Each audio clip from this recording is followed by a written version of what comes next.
Hey guys, welcome back to my channel Shree 22। I am Srijoni. जो लोग नए आए मेरे चैनल में उन लोगों को भी welcome. Durga Puja is basically knocking at the door. आज मैं बहुत दिनों के बाद आप लोगों को एक कहानी सुनाने जा रही हूँ जो कि मुझे लगता है दुर्गा पूजा के लिए एकदम परफेक्ट है। It's all about women empowerment. इस कहानी का नाम है Bama, written by Bibhuti Bhushan Bandyopadhyay, one of my most favourite writer in Bengali literature. So without any further delay, let's start the story. कुछ साल पहले मुझे एक काम मिला था सारा देश भ्रमण करने का। मैं यादृच्छिक दबाव का ताबीज़ बेचता था। मुझे शुचिश कविराज की तरफ से महीने भर का वेतन और हर खर्च भी मिलते थे। मैं बहुत उत्साह के साथ काम करता था। मुझे साधु संत के जैसे कपड़े पहनने पड़ते थे। हाथ में रहता था एक कैंडिस का बैग जहाँ दवा और बाकी के सारे सामग्री रहते थे। मैं वो नौकरी 3 साल तक की और फिर चला गया क्योंकि मेरा शरीर स्वस्थ नहीं था। एक दिन मैं जा रहा था बर्धमान का मेमोरी स्टेशन से माखनपुर नाम का एक गांव में। हालांकि वो ताबीज़ बेचने के लिए नहीं था। माखनपुर में शुचिश कविराज का ससुराल है। उधर उनके ससुर का कोई बेटा और बेटी नहीं था, इसलिए वहाँ का ज़मीन को विरासत में देने के लिए शुचिश बाबू खड़े थे। वो हमें उधर भेजे थे पोस्टतिथि के दौरान जितना खजाना मिलना चाहिए वो लाने के। तब भी मैं संत के जैसे कपड़े पहने हुए थे और मेरे हाथ में कैंडिस का बैग था ताकि रास्ते में कुछ बेचा जाए। कमीशन तो मुझे ही मिलेगा। इस क्षेत्र में मैंने पहले कभी नहीं गया। निवाले स्टेशन में उतरकर दोपहर को 2 बजे मैं चल रहा था और चलते ही जा रहा था। रास्ता ख़त्म होने का कोई नाम ही नहीं था। एक जगह में एक बाज़ार मिला। उधर कुछ खाने के बाद, गांव-गांव में कुछ औषधि बेचने के बाद कुछ रोज़गार भी हो गया। थोड़ा सा देर भी हो गया उसी कारण की वजह से। एक और बाज़ार वहाँ गिर गया। वहाँ का दुकानदारों से सुना कि मेरी मंजिल तक पहुँचने के लिए कम से कम रात के 9 बज जाएंगे। लेकिन सभी ने कहा कि शाम के बाद और मत चलिएगा ठाकुर मौसाई। इन सभी देशों में लुटेरों का एक बड़ा डर है। जब जब उसने एक विदेशी को देखा तब तब उसने उसे मार डाला और सब कुछ छीन लिया। वो जंगल के पास में एक बड़े मैदान में बैठे रहते हैं। सावधान रहिए, सावधान रहिए। एक तीखी क्षेत्र में क्रोश 3 दूर है। वो जगह ठीक नहीं है। मैं चल रहा था। शाम ढलने वाला था। तब दूर एक ताल के पेड़ से एक दीघी घिरा हुआ था। उसे देखकर मेरा छाती धड़कने लगे। दीघी के उस पार में संजयपुर नाम का एक गांव है। उधर मैं रात के लिए आश्रय लूँगा। ये मैं बाजार में बोल दिया था। कुछ देर बाद शाम ढल गया था। ताल दीघी के इस पार में अंधकार की वजह से कुछ समझ नहीं आ रहा था कि कहाँ संजयपुर और कहाँ ताल दीघी। बहुत डर लगने लगा। इस दौरान मैं ये सोचने लगा कि क्या करूं, क्योंकि बहुत रोज़गार हुआ था ताबीज़ और औषधि बेचने के बाद। कुछ देर बाद एक सोच आया कि अगर कुछ नहीं कर पाया तो मैं भाग जाऊंगा। क्या होगा, बस वो औषधि का बैग ही तो रह जाएगा, लेकिन प्राण तो बच जाएगा। डरते हुए मैं दीघी के बहुत करीब तक गया। उधर लोगों का कोई संबंध ही नहीं था। सब कुछ गलत लगा मुझे। वो सारी सुनी हुई बातें इंसान इतना झूठ क्यों बोलता है, क्या पता। फिर मैंने देखा कि ताल के पेड़ से घिरा जो रास्ता था उधर से एक बूढ़ा आदमी मेरे ओर चल आ रहा था। वो देखने में काफ़ी मजबूत थे। उनके गले में रुद्राक्ष की माला और हाथ में एक छोटा सा छड़ी था। वो बुरा आदमी मुझे पूछा, ठाकुर मशाई अब कहाँ जाओगे? फिर मैंने भी बोला, ओ माखनपुर जा रहा हूँ। वो ये सुनकर कहा, माखनपुर? वो तो अभी बहुत दूर है। तो किसके घर जाना? फिर मैंने भी हंस के कहा, वो तो शोचिश कविराज के घर। उन्होंने मुझसे पूछा कि ठाकुर मशाई क्या आप कविराज मशाई के दरबान हैं? जी नहीं, दरबान नहीं हूँ, लेकिन जा रहा हूँ ज़मीन के कुछ काम से। तो इस क्षेत्र में और किसी को जानते हैं आप? उन्होंने मुझे पूछा। जी नहीं, मैं पहले कभी इस क्षेत्र में आया नहीं, किसी को ठीक से जानता नहीं हूँ। माखनपुर भी पहली बार के लिए जा रहा हूँ, मतलब माखनपुर में भी कोई आपको नहीं जानता। तो अगर आपको कोई एतराज़ ना हो, क्या आज रात के लिए आप मेरे घर रहना पसंद करेंगे? आपके घर? और आप? मेरा नाम है नौकुर चंद्रदास। मैं ये सुनकर थोड़ा सा हिचकिचाने लगा कि मैं ऐसे कैसे। फिर उन्होंने कहा कि कोई कठिनाई नहीं होगी, चंडी मंडप के बगल में एक घर है जहाँ आप ठहरेंगे और खाना बनाकर खा सकते हैं। वाह, ये एक शानदार पेशकश है, लेकिन आपको कोई दिक्कत तो नहीं होगी? ना ना ना, मेरा समस्या क्या है, ये आपके कदमों में गरीबों की झोपड़ी के लिए पर्याप्त है। मैं उनकी बातों से बहुत संतुष्ट हुई। सच में पुराने ज़माने के लोग विभिन्न प्रकार के शिक्षा वाले लोग हैं। मेहमान की सेवा से ये संतुष्ट होते हैं। खेत का पूर्व तरफ बूढ़े आदमी का घर है। जैसे ही मैं चंडी मंडप के पास गया, एक कुत्ता भौंकने लगा। हालांकि मुझे वो आवाज़ पसंद नहीं आया, मुझे पता नहीं क्यों ऐसा लगा, लेकिन उस कुत्ते के भौंकने का एक अटूट अर्थ है। लग रहा था जैसे कि कोई घर में नहीं, शमशान में आ रहा था। वृद्ध के घर को देखकर लगता है कि वह गृहस्थ है। 2-3 चावल के छिलके, एक खलिहान जिसमें बैल और गांव की संख्या लगभग 2500, और चंडी मंडप के बाहर एक और कमरा। मुझे उस कमरे में रहने के लिए बोला गया। उसकी एक तरफ एक छोटा शेड, उधर उन्होंने मेरे खाने पकाने की बंदोबस्त की। मैं हाथ और चेहरा धोने के बाद आराम कर रहा था। उस समय गृहस्थ स्वामी ने आकर कहा, ठाकुर मशाई, रात हो रहा है, अब अपना खाना बना लीजिए। मैं सुनने के बाद खाना पकाने का प्रसार करने जा रहा था। उस समय मैंने देखा कि एक गृहिणी हाथ में झाड़ू लेकर मेरे रसोई के सामने से आई थी। वो झाड़ू दे रही थी। वो मेरी ओर बहुत ही अजीब तरह से देख रही थी। मैं हमेशा की तरह हैरान था। क्या बात है, पूरी तरह से अपरिचित लड़की, गांव की गृहिणी, ऐसे व्यवहार अच्छे नहीं है। अब कौन से हंगामे में फंस जाऊंगा। कर्ता को सामने बिठाकर खाना पकाते हुए बातें करना चाहिए क्या? कुछ देर बाद वो झाड़ू देकर चली गई। फिर शायद 5 मिनट के बाद वो फिर से आई। वो बहुत चिंतित, उत्साहित दिख रही थी। अब वो घर में आकर ये वो हिलाने लगा और मेरी तरफ देखने लगा, और फिर अचानक वो रसोई के दरवाज़ा पर आया और एक चौंकाने देने वाले रूप के साथ उसने इधर उधर देखकर मेरी ओर और बढ़ गई और धीमी आवाज़ में कहा, ठाकुर मशाई, अगर आप यहाँ से नहीं भागते हैं तो बहुत खतरे में होंगे। ये लोग लुटेरे हैं, रात को आपको ये लोग मार डालेंगे। ये कहने के बाद वो उसके घर चली गई।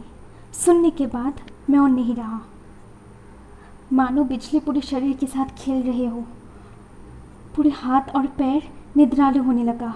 ये क्या, इतना विराट घर, गोला, ये सब कुछ, फिर लुटेरा कैसा? लेकिन कैसे भागेंगे? अब तो बहुत रात हो चुका है। सामने का चंडी मंडप में वो आदमी लोगों के साथ बातें कर रहे हैं। अगर सामने से गया तो उन्हें मेरे ऊपर शक होगा। मैं लकड़ी की तरह सुन्न हो गया हूँ। मेरे हाथों और पैरों में कोई ताकत नहीं है। मैं कुछ सोच और ताकत खो दी। उस पल मैंने देखा कि महिला फिर से कमरे में प्रवेश करते हैं और खुले दरवाज़ा से मुझे देखते हैं। इससे पहले कि मैं लड़की से बात कर पाता, मैंने कहा, मुझे बताओ माँ, तुम कौन हो? तुम सबसे दयालु हो। बताओ मुझे, बोलो मुझे कि मैं यहाँ से कैसे भाग सकता हूँ। इसलिए तो यहाँ आई हूँ, सब देख कर आई हूँ। भागने का कोई रास्ता नहीं है। वो लोग आसपास पहरा दे रहे हैं। अब बस एक ही उपाय है, इस घर में मैं और हत्या होने नहीं दूंगी। बहुत सह चुकी हूँ मैं, अब और सह नहीं सकती। ठहरिए ठाकुर मशाई, थोड़ा सा मुझे घर से होकर आने दीजिए, वरना सब लोग शक करेंगे। 5 मिनट के बाद वो औरत फिर से आई। वो इधर उधर देखकर बोली, सुनिए ठाकुर मौसाई, कुछ बातें आपको याद रखनी पड़ेंगी। अगर आप वो सब याद रख सकते हैं तो ही मैं आपको बचा सकता हूँ। अच्छा अच्छा बोलो, क्या है वो? मेरा नाम है बामा। मेरा पिता का गांव का नाम कुसुमपुर, जिला बर्धमान, थाना रायना है। मेरा पिता हरिदास मजुमदार। जेठा मौसाई का नाम है पाँचकुड़ी मजुमदार। हम दोनों बहनें हैं। मेरी दीदी का नाम है खांतमुनी। उसकी शादी हुई है सामंतपुर देवटा, बर्धमान जिला। उसकी ससुर जी का नाम है दुर्लभ दास।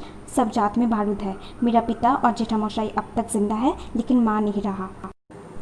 अच्छा, अभी जो सारी बातें आपको कही हूँ वो सब कुछ याद रखने की कोशिश कीजिए। मैं कुछ समय बाद आती हूँ। लड़के का नाम बामा। अच्छा, उसके पिता का गांव का कहाँ है? मधुपुर। ना, मधुपुर ना। क्या कहा? पलाशपुर। ना, वो भी नहीं। क्या बोली थी वो? बर्धमान जिला, थाना। ये क्या हो रहा है? कुछ याद नहीं आ रहा। थाना रायना, वो बोल उठी। हाँ, थाना रायना। और गांव का नाम क्या बोली थी? कुसुमपुर।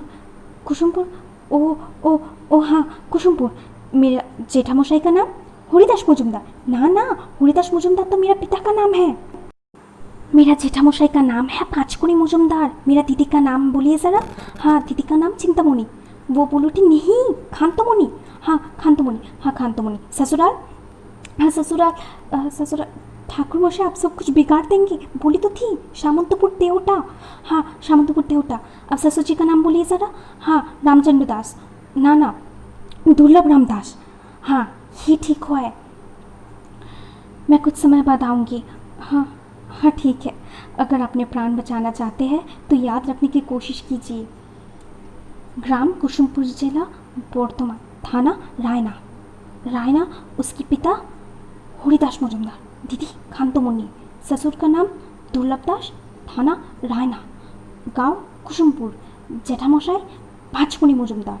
फिर वो औरत दोबारा आई। ठाकुर मौसाई, ठीक से याद रख पा रहे हैं ना आप?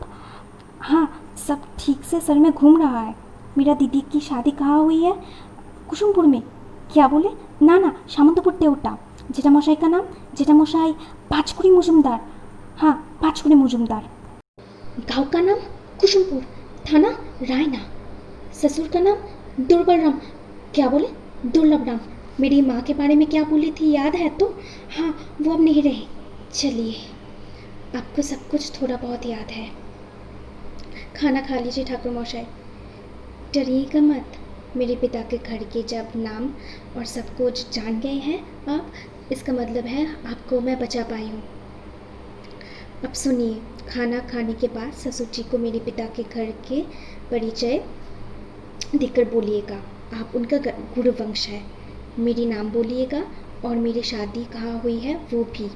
आवाज़ हिलना नहीं चाहिए, किसी भी तरह कि संदेह नहीं आना चाहिए।